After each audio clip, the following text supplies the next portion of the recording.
Last week, we were looking into, well, apologists and doctrine makers and basically closing out the 2nd century. However, I was kind of thinking, well, I haven't really tied in any of this stuff related to the political nature of what's going on, because there's a lot of things going on in the Roman Empire at the same time Christianity is growing. So I thought, well, maybe this would be a good time to try and tie the stuff that I was talking about past several sessions with overall history of the Roman Empire. Because I'm kind of wondering, like, how.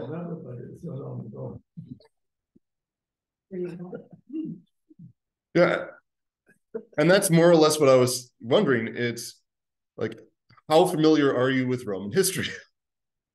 And I'm going to guess most people not very. So we're going to go in the Wayback Machine and look at my pretty picture of, well, the Mediterranean area, such as it is. Turns on. Okay. So think the speaker. Oh, there we go. Okay, yeah, I think the speaker's turned on now. So we generally know, this will be Rome. Over here will be Jerusalem. And then we have a whole bunch of territory in between. Other major cities, let's see, we can include, say, Athens.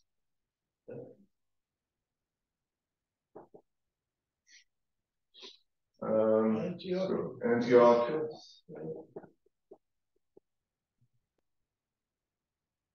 Alexandria in Egypt.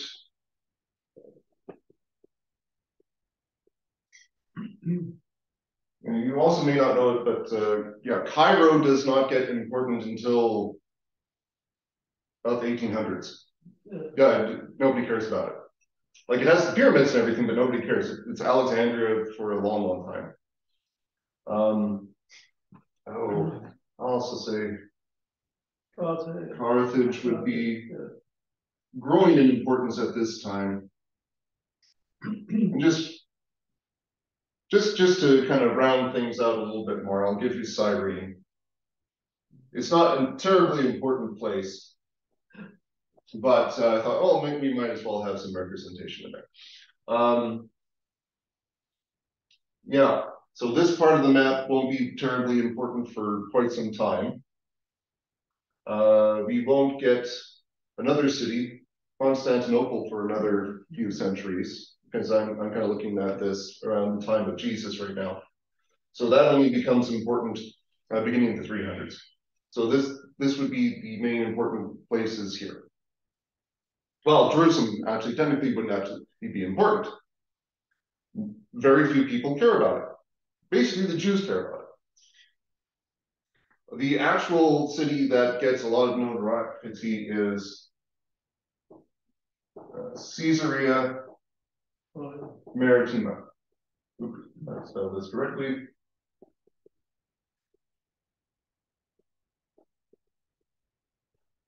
And that's to distinguish it from Caesarea Philippi. Because I also don't, you may not have noticed, but there are actually 2 Caesareas in the New Testament. One Caesarea Maritima, the other Caesarea Philippi. Caesarea Philippi comes up almost never. The main one, if you've seen like just Caesarea, is going to be Caesarea Maritima. Maritima because it's on the water, maritime. Okay, so we'll start with the time of Christ. How many Roman, what Roman emperor was ruling when Jesus started his ministry? Or actually, better yet, What Roman Empire was ruling when Jesus was born?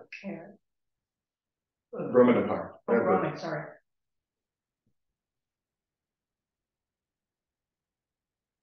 Who was the emperor? Who was emperor? Luke chapter 2.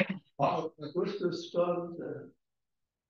What century are you talking about? When Jesus was born. In the reign of so and so. Caesar. Caesar. Let's use a different pen for this. So we have Augustus.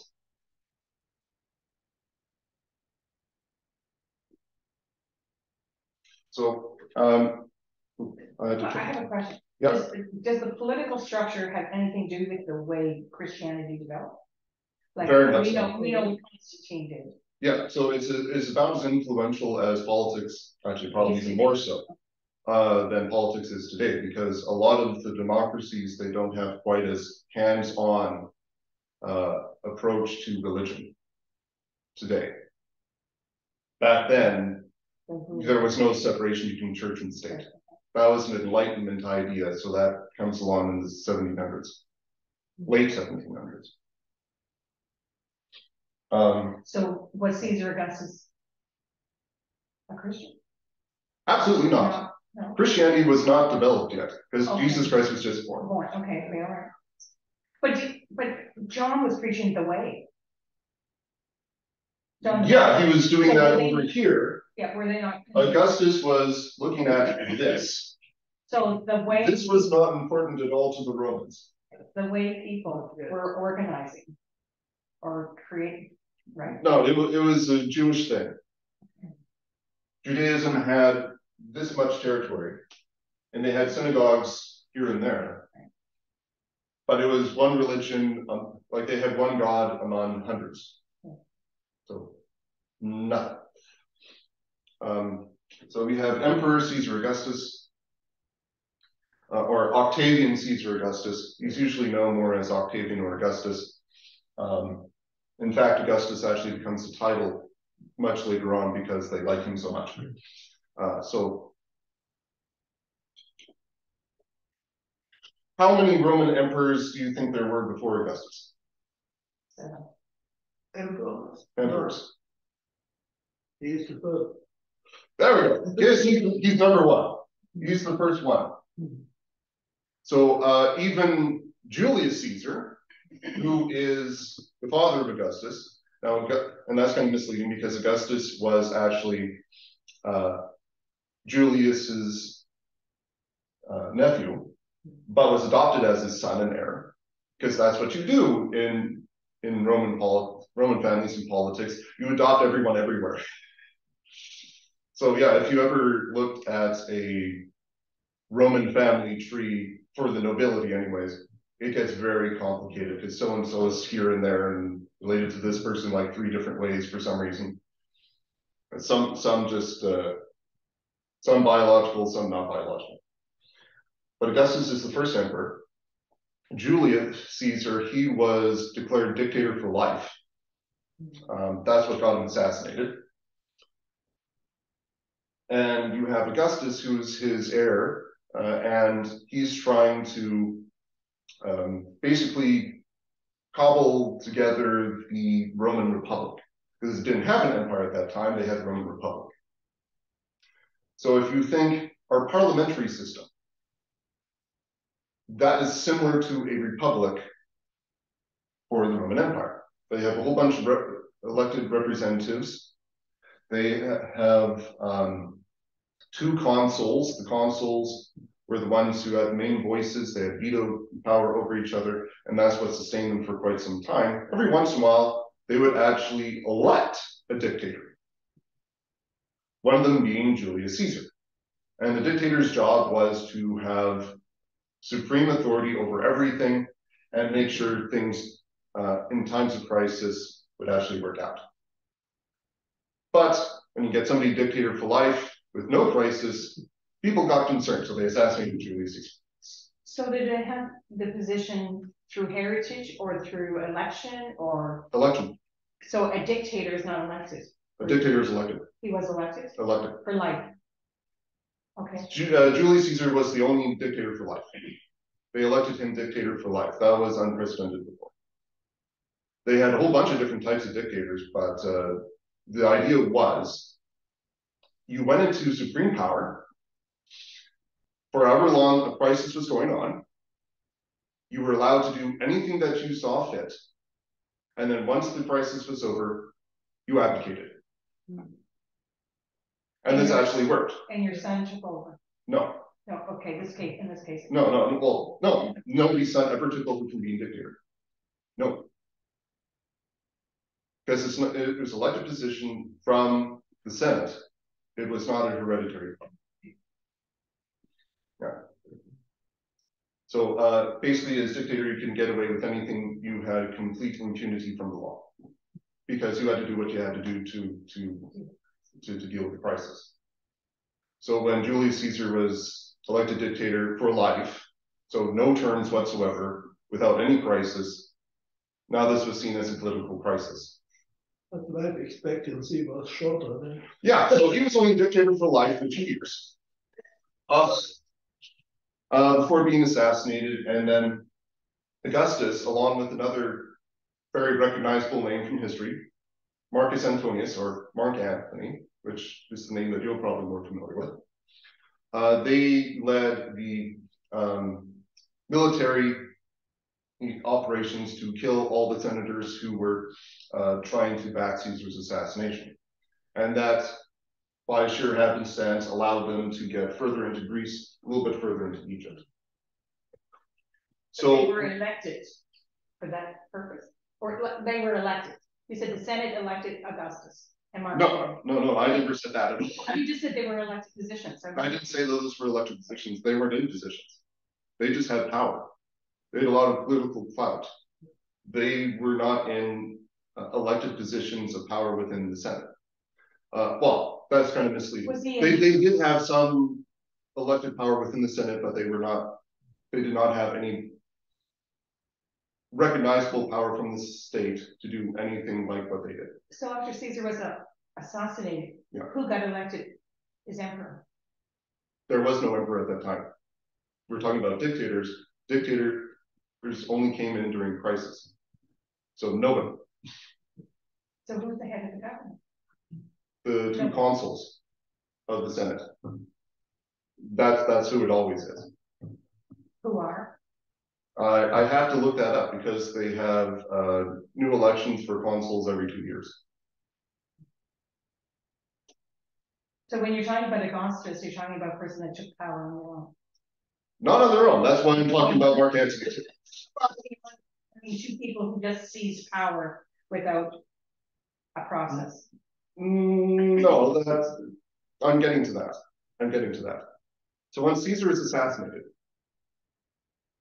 you have warfare between his heirs and allies. So notably Marcus Antonius, Mark Antony, Octavian Augustus.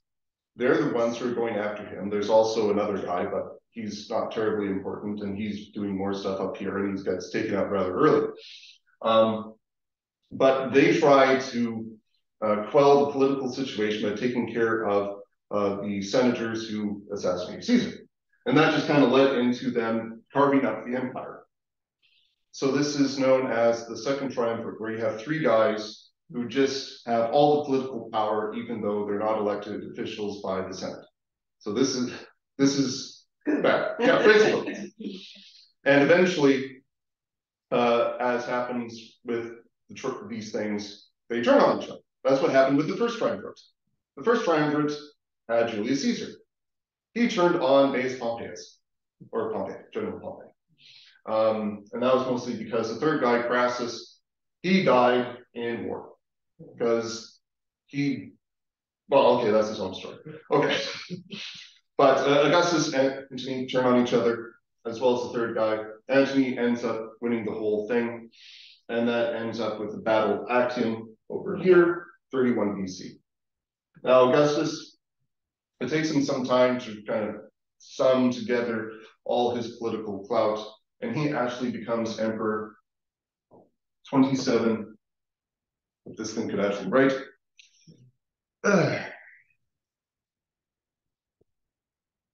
27 BC. And Augustus actually, he reigns for quite some time because he goes until 1480, which makes him the emperor at the time Jesus was born. So even if we have a little bit of leeway in when Jesus was born, like it's not exactly 180, the more accepted date is 4 BC. But there's still some debate after that too. But Augustus, he would have reigned at that time. So let's go from here. So when Jesus, since my purple pen is not working, I have to do this in orange now. So the one who came after him, I know, Paul, I'm going to have to look into you with this one. You're probably going to be the one who. Do you remember the emperor comes after? No. You're skipping a few guys.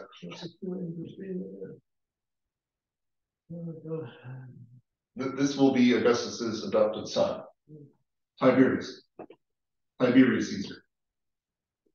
Oh, yes. So with Augustus, since he's in control for such a long time, now the emperor, not dictator, emperor, becomes a hereditary title. So he gets to pass this on to Tiberius. The Senate is still going on. The Senate still exists basically until the fall of Rome. Well, the fall of Rome in the east. Sorry, in the west. But yeah, this is complicated history as time goes on. So Tiberius reigns from 1480 to 37. So no matter when Jesus Christ died on the cross, like even if we say it's 30 AD, maybe it's 33, maybe it's a little bit later than that, maybe it's even earlier, Tiberius is going to be the guy who's reigning at that time.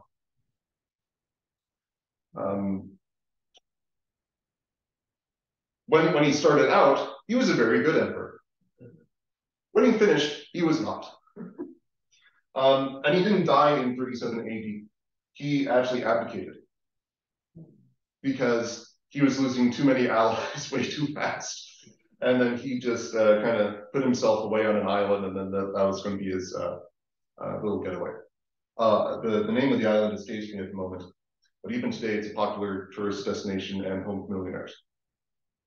Well, that's somewhere off the coast here. I can't remember the name of it. Elba.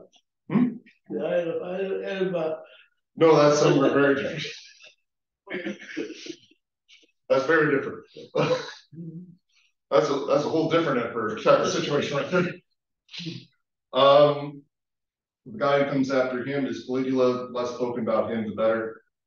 I think everybody would like to forget him. Oh my word! Well, he was a nut part. Because at this time, so Julius Caesar, one of his big claims to fame was conquering Gaul, otherwise known as France.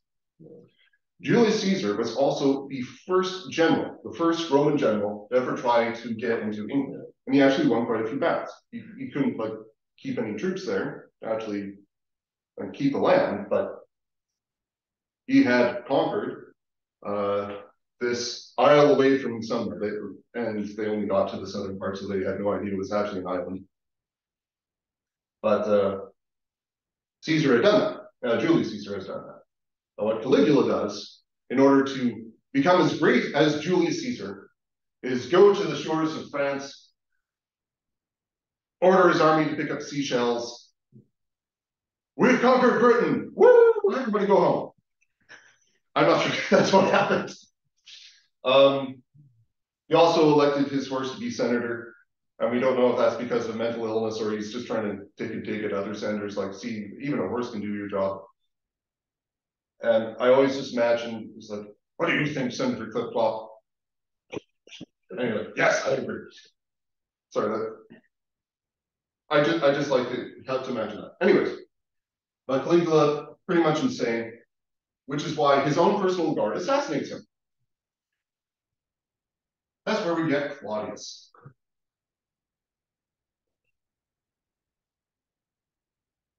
So Claudius actually has a fairly decent reign for an emperor, 41 to 54. So he's going to be the main guy as Christianity starts to spread from Jerusalem. If you remember, when was the Council of Jerusalem in Acts chapter 15?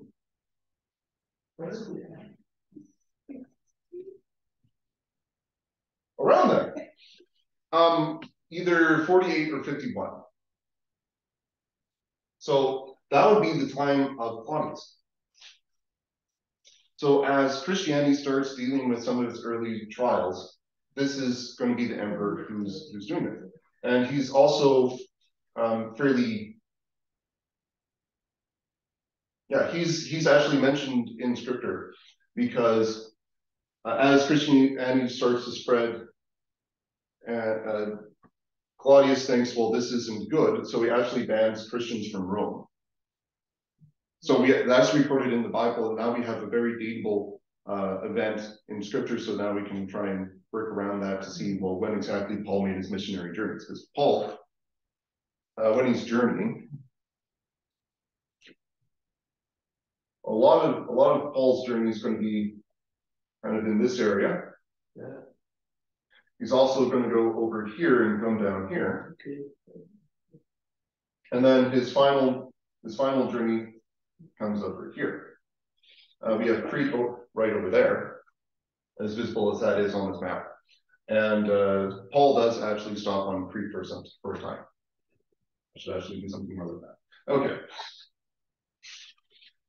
Actually, no, I should also get him over here. That would be Malta. Yeah, they get shipwrecked there. Actually, I've been to Malta. They do actually have a church supposedly where St. Paul was not killed by a snake when he got bit. Supposedly. We don't know all the sites for sure, but they're like, must be where it happened, and then they just built a church there. Which tends to be a lot of the early churches where it's just like, this event must have happened here, therefore we're going to build a church. And you can't really say yay or nay to if it did happen there. But we do know somewhere on Crete he was, somewhere in Malta he was. Anyways, so during Paul's journeys, we actually do have a dateable event where Christianity is banned from Rome. Okay. So now we get to Nero. Now comes the jerkwad Nero. And this happened when Claudius fell ill, aka was poisoned, probably with his favorite dish, mushrooms. And it's unknown whether Nero had a direct hand in this, but it's usually ascribed to Claudius's wife, Agrippina, who is the mother of Nero. However, Claudius is not the father of Nero, which is also why Agrippina wants to poison him, so that she can put her son on the throne and have very much power. Yeah, isn't all this pleasant so far? Died natural death, exiled, murdered, poisoned, and Nero, oh man, is he going to get murdered? Okay. Nobody likes Nero, for good reason. Do you remember the main philosophical schools Paul is debating in Athens? The philosophical schools. This actually comes up in Acts chapter 17. There's two major Greek schools of Paul's day. There's a few others going on in the background, but there's two major ones.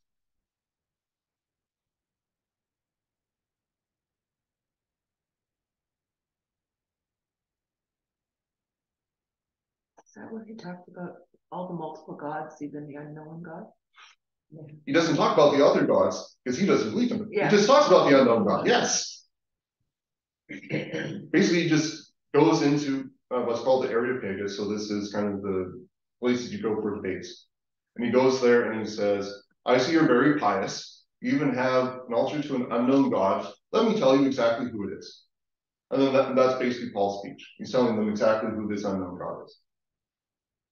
Yeah, so the main philosophical schools that he's debating at that time are the Epicureans and the Stoics. Yeah. So the Epicureans, they don't care about the gods at all. If they did exist, they don't care. You could argue that some of them are actually atheists.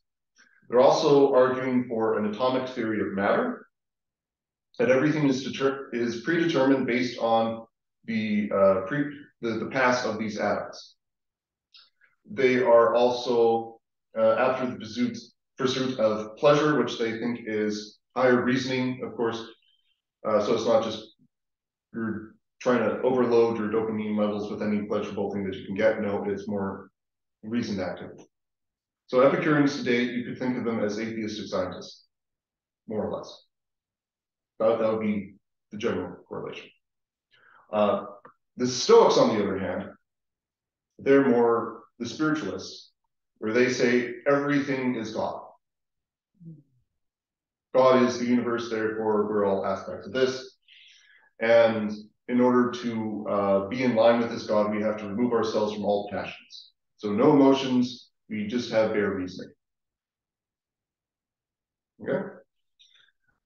I'm very much oversimplifying the two schools. But those were the two main ones. Stoics, they're actually influential over Nero because the main Stoic teacher of the day, Seneca the Younger, he is Nero's teacher for quite some time until he realized Nero, he can't be caged. So Seneca puts himself in self-imposed exile in North Africa until Nero's like, no, you have to kill yourself. And Seneca goes, okay, and then he kills himself. Because he's a Stoic. That's what they do. Nero, however, he continues to reign, and now he's unbridled with all those pesky teachers who are trying to make him think through reasonably. How dare they? So Nero, once the fire in Rome starts up, and this nearly levels the entire city of Rome in 64 AD, Nero, he tries to blame the Christians. So we had a slight persecution under Claudius, who expels Christians from Rome. They come back, of course. Nero then blames the fire in Rome on Christians. And this is when, out of the aftermath of that St. Paul and St. Peter, they get killed. They're actually captured and murdered in Rome, or executed in Rome, because of Nero's direction against Christians. So you have the two main leaders of the Christian cult, and you just kill them. The church in Rome still goes on because it is one of the oldest and most faithful churches in history. So that continues on. But Nero, as a political power move, decides to kill Christians. Because he doesn't want to be blamed for the fire, he wants to blame the Christians. And that helps him escape death for a little while until he's in the wars up here, because Germans are still kind of at the borders of Rome. As the Roman border is around here, more or less. So the Germans actually stave off the Romans for quite some time. The Romans were able to fight off the Celts. The Celts were basically everybody here. Because the Romans didn't care. Like if you sound like you spoke Celtic, you were Celtic. They didn't care if you were something else. Like there's Celtic, some Celts, some Germans. As for the tribes, who cares? That's not quite accurate, but basically that was the attitude. Yeah, and once Augustus lost a very famous battle here, like he wasn't personally commanding the forces, but once he lost a battle there, the Roman Empire never advanced beyond that point. So this is actually a very stable line throughout the next 400 years. Sorry, 500 years. No, 400 years, sorry. Definitely 400 years. So Nero, when he's up here and he's trying to fight battles, well, he's out of his power center Rome, and then his armies turn on him, and he commits suicide by asking his shield bearer, who might have been his underage male lover, to kill him. And the guy did, and then killed himself. Yay.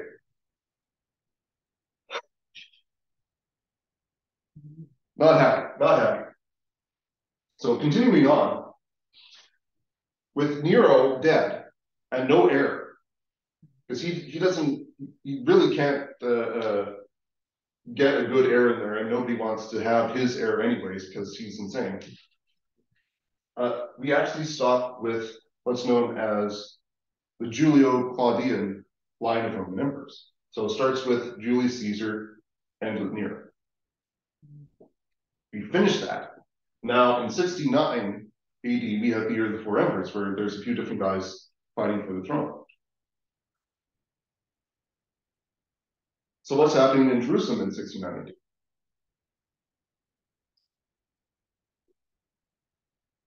Hell, yeah. 69 AD? About that. What's going on? Well, what's the major thing? Maybe I'll ask you, what's going on 70 AD in Jerusalem?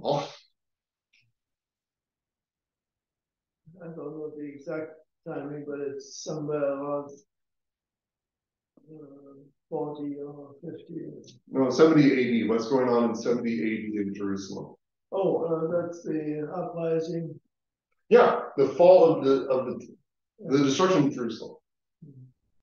So the Civil War, well, it's hard to say the Civil War, let's call it a revolt. The first major revolt in the Hebrew lands starts up around the same time Nero is persecuting Christians here. Yeah. So it starts up around 66 AD. And it goes on for a number of years. And it's actually led by a general.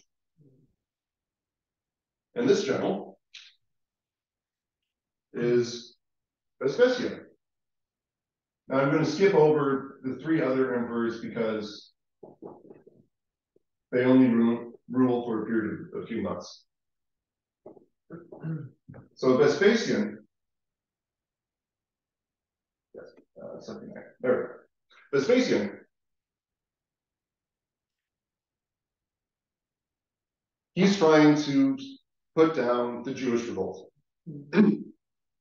Until partway through, he hears Nero has been killed. Nero's dead. There's a power vacuum in Rome, and there are some emperors trying to, or some people claiming to be emperors, some generals claiming to be emperors. Vespasian goes, hey, my troops want me to be emperor. Why don't I just do that? So he travels from here to Rome, takes out the other guys, and becomes emperor. He leaves his son, Titus, in charge of the Roman forces here. And Titus is the one who takes Jerusalem in 70 AD. Part of the political clout he wins from this actually allows himself to be emperor. So he's the emperor after his father, and he rules only for a couple of years.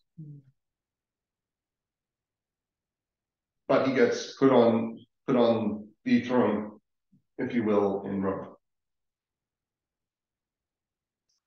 Yeah, so after a lot of political instability, finally we get a couple of good guys. I'm very sorry to say I'm messing up the years in my head, so I have to remember. Okay, yeah, that's what I thought. Okay. After Titus, his son, not really as good. Well, as good as you can be if you destroy Jerusalem, I guess. Domitian. Who somehow, and I'm amazed that this actually happens. He somehow reigns for nearly 16 years. Everybody hates him. So, in Jerusalem or in Rome? In Rome. Nobody cares about Jerusalem. None of the Romans care about Jerusalem. And Jerusalem basically gets wiped off the face of the earth in 70 AD. So you don't even need to think about it anymore. The actual power center after Jerusalem on the Sea of Galilee is Tiberius.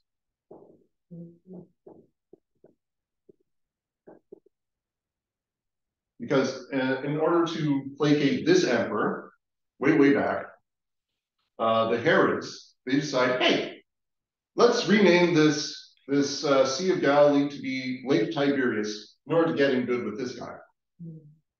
Again, political power. And one of the cities they actually found around that time too is Tiberias. None of the Jews actually want to settle there because it's built right next to a cemetery, which is unclean. So none of the Jews want to settle anywhere near there. So Tiberias is basically a ghost town for decades until Jerusalem is destroyed and the Jews have to go somewhere. So a lot of them started building up Tiberias, and Tiberias will be one of the main centers for the Jewish religion. Well, pretty much to the modern day, actually. So I was also, like, I didn't actually stay in Tiberias, but I drove through it and when I was over there. So what do you mean they changed their mind? They didn't want to settle there because there was a cemetery, and now it's becoming. Jerusalem was wiped off the face of the map. So they decided to go there anyway. Yeah, because it was a city there, and they decided, hey, let's settle it. Mm-hmm. So Domitian is a big fat jerk. What he does is, well, he ticks off everybody. But one of the things that he does is he starts persecutions against Christians because he thought that would be the end thing to do. What? Because he was hoping people would like him if he started persecuting Christians instead of just being a jerk to the Romans. That was basically it. There was no real reason for it. So there's a hypothesis that because of the persecutions of Domitian, this is why we have such negative language about Rome in the book of Revelation, which was written when? About that time. Around that time. Yeah, towards the end of his reign. What started the persecution of Christians? After Nero? Yeah, so Nero was trying to use them as a scapegoat for the burning of Rome. Okay. Domitian, he didn't have a reason, really. Like the only thing that you could really say is maybe he was trying to accuse them of being atheists because they didn't worship the other gods; they just worshiped this one god. Like, how dare you worship only one god? We have all these other gods. What if they get ticked off while you're worshiping this other god? But yeah, so Domitian,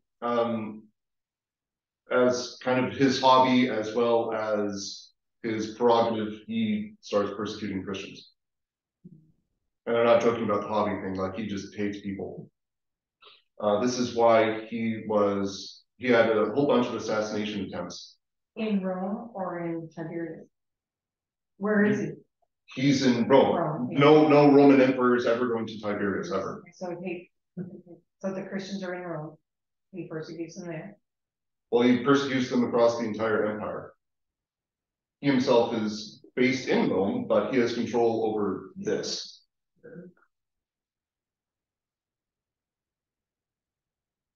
So the persecutions based in Rome, but also empire-wide.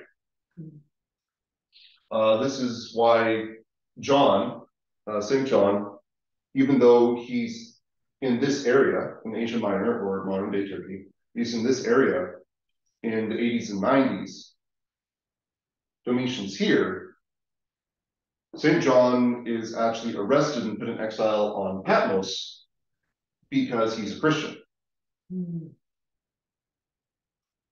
At which point he starts writing quite possibly the letters. The letters are presumed to be written while he's in exile. We don't know for sure.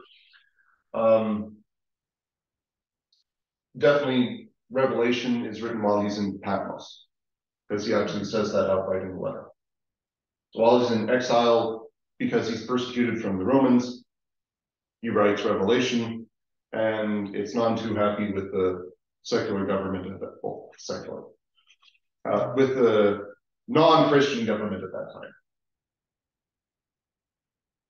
But he died of natural causes. Yeah, he died of natural causes while in exile. The only one, as far as I remember. I remember one or two might have also died of natural causes, but I'm forgetting which ones right now. Almost in India. Anyway, so after Domitian, well, basically, number of assassination attempts throughout his time.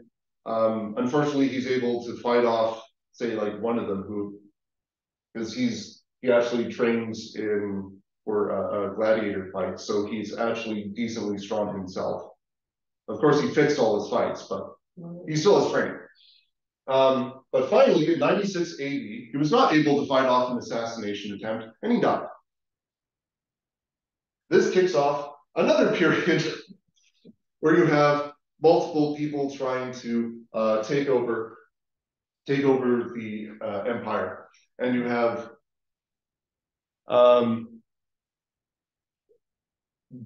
well, after a little while, finally you have somebody who can really take over,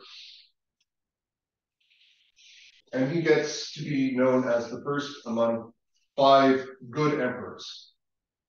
Because after Domitian and Nero, it's like, oh, this isn't going well. You get Nero. So he's 96 to 98. He's actually decent. Like he knows how to rule, he knows how to teach, and quite thankfully he did teach because he co-reigned with Trajan before he died, and Trajan became emperor, full emperor, 98. He reigned to 117. He was quite probably one of the greatest Roman emperors ever, because everybody likes Caesar Augustus, but Trajan, he actually made the first, some of the first conquests in centuries. Sorry. Claudius did that. Claudius got up to there. What Trajan did was he subdued a whole the Dacians, so he took over that area. And this was owned by Rome before. Trajan went and took over all of Mesopotamia. Wasn't he from Africa himself? Oh. One of them was anyway. Just a sec, I can't remember where he was born. Oh, no, apparently he was born in Roman provinces in Spain. Like, yeah, I can remember. Anyways, but Trajan has massive grabs for territory. Trajan also is a major builder. So one of the great archaeological finds is Trajan's column in Rome. Trajan's column depicts his conquests along with some other conquests. So he had, like on that column, is basically the only accurate period representation of the lampstand in the Temple of Jerusalem, because on his column, he's showing the sack of Jerusalem in 70 AD. So he actually shows how the lampstand in the temple comes from here and goes all the way to Rome. The lampstand is now currently lost, but we know what it looks like because of Trajan's column. And the people in this area now don't have to be concerned about barbarians coming over. Oh, barbarians. They're civilized, but they just call them barbarians. From people coming here and now raiding this area of man, because that was a problem for, well, centuries. But Trajan basically stops that for quite some time. However, all is not good for Christians. Around 112, you have some guy named Pliny the Younger. Now, months ago, we had a session where I was saying, well, we have these mentions from pagan writers about Christianity. Pliny the Younger is one of them. What Pliny does is he mentions this is who the Christians are, and he has very brief mention of them. But he's also saying they're not properly worshiping the gods, therefore you should go after them. So under Trajan, towards the end of his reign, he actually starts persecuting Christians. Because this just becomes a hobby horse of the Roman emperors. Every now and again, you just start persecuting Christians. No justification. No. So Trajan's persecuting them because they're atheists. And immoral because they have their love feasts behind closed doors with their women and their children. What they don't understand is that this is communion. At which point they then start accusing Christians of being cannibals because we're saying we're eating the flesh and blood of Christ. So yeah, they just start persecuting us largely out of misunderstandings. The only thing that wasn't a misunderstanding is that, yes, we do not worship the other gods, and we, like Christians, very defiantly would not.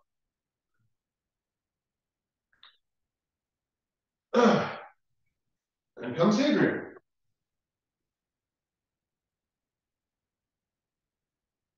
So he's 117, 138. He goes further north here. Well, he went to Scotland. He then immediately gave up these territories because Rome did not have the the military power to keep that going. So he's like, no, we're just going to let these go. That was a bad idea. That led to a power vacuum, which allowed different peoples to come into power, which not good for the 3rd century. Anyway, but he did actually expand the Roman Empire in the north a little bit more, which was then basically almost immediately bad. Oh, sorry, no. So I'm getting ahead of myself. No, he established that as an official boundary. That's what Hadrian did. Antonius Pius was the one who expanded it. But Hadrian said, these are the boundaries of the empire, go for it. At which point they built something called Hadrian's Wall. So if you've seen some of the King Arthur movies, the ones who are trying to be historically accurate, and there's this big wall in the north that they're trying to protect as Roman citizens. Yeah, that's Hadrian's Wall. Yeah. So Hadrian, also one of the good emperors, he doesn't really hurt too many people. He's still not very nice to Christians, but that's basically as good as we get, unfortunately. Antonius Pius, or Pius, depending on which pronunciation we go. 138 to 161. I used to, in high school, I knew all these numbers, but now I'm losing it.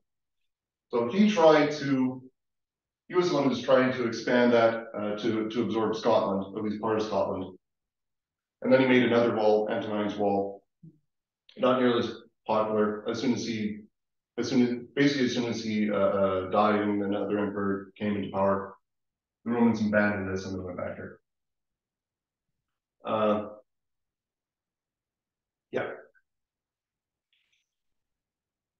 Yeah, not too much going under his rule, and that's actually nice. Actually nice to have a peaceful empire for a few decades. It really is. That's why people like him. And you have Marcus Aurelius. Does that ring any bells? He's generally one of the more famous ones. Marcus Aurelius. No? Okay. Well, he's known as the philosopher because he actually was a Stoic philosopher. So the same Stoics that Paul was debating in Athens, like they don't go away. Marcus Aurelius, he was actually part of what would be known as the late Stoic. St. Paul is arguing against the middle Stoa. But over time, ideas change. So Marcus Aurelius, still Stoic. His work, the Meditations, is one of the most famous Stoic books ever written. Yeah, so beloved by everybody, well, all the Romans, anyways. And over time, he doesn't know what to do with himself.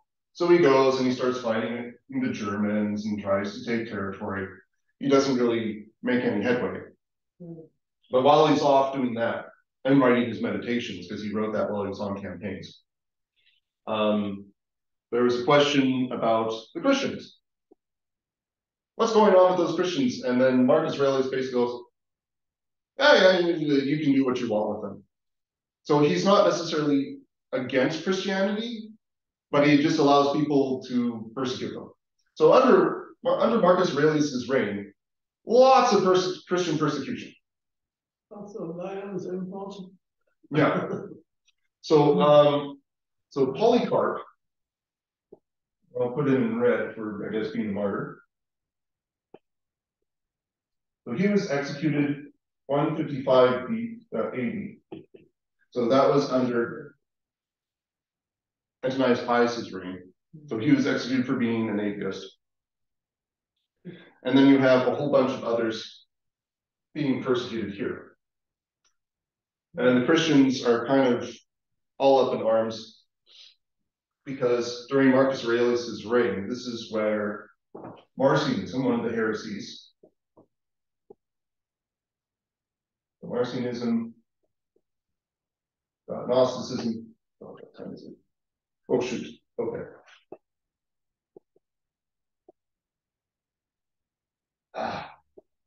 Gnosticism, okay. So, yeah, these become very, very popular under his reign. He's also persecuting Christians, so this is a very dark period within Christian history.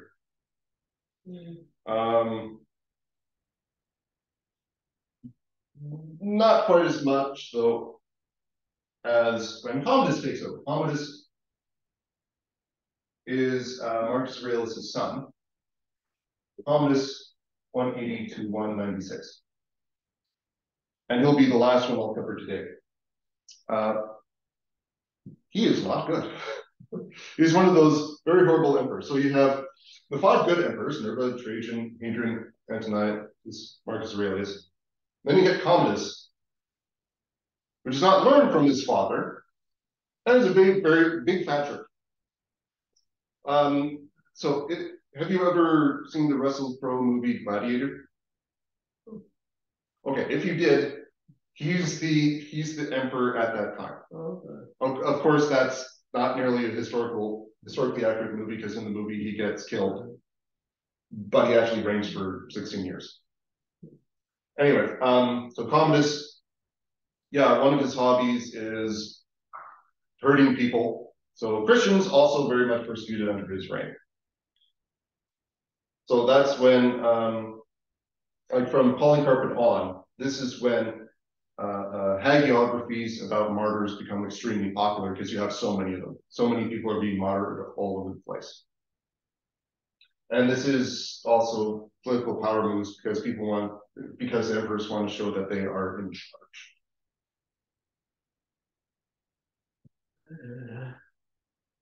Oh man, I didn't even get too much. A lot more, but we basically ended at the close of the 2nd century last time. So here we go. This is all the stuff going on with the Romans up till that time. Any closing comments before we head up?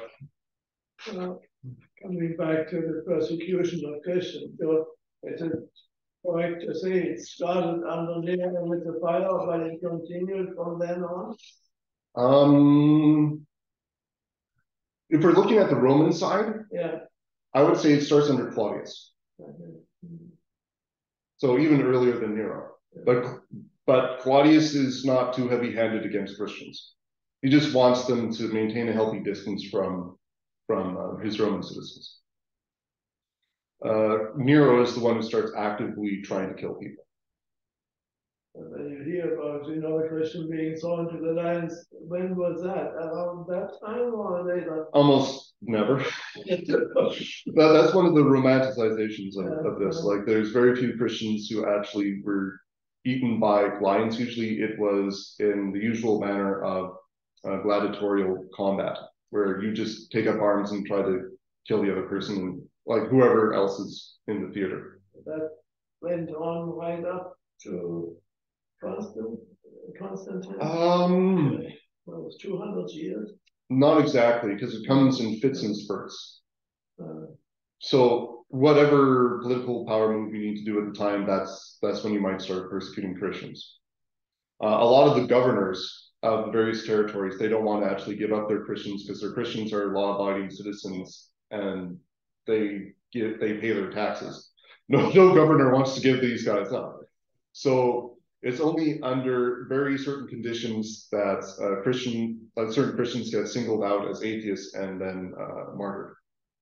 But usually the governors aren't actively asking, "Are you a Christian?" because they want plausible deniability. They don't want to know.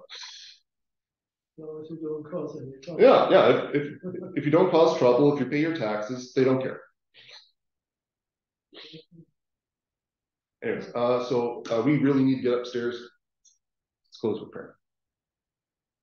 Thank you, Heavenly Father, for guiding your people throughout time, through times of persecution and hardship, up to the present day.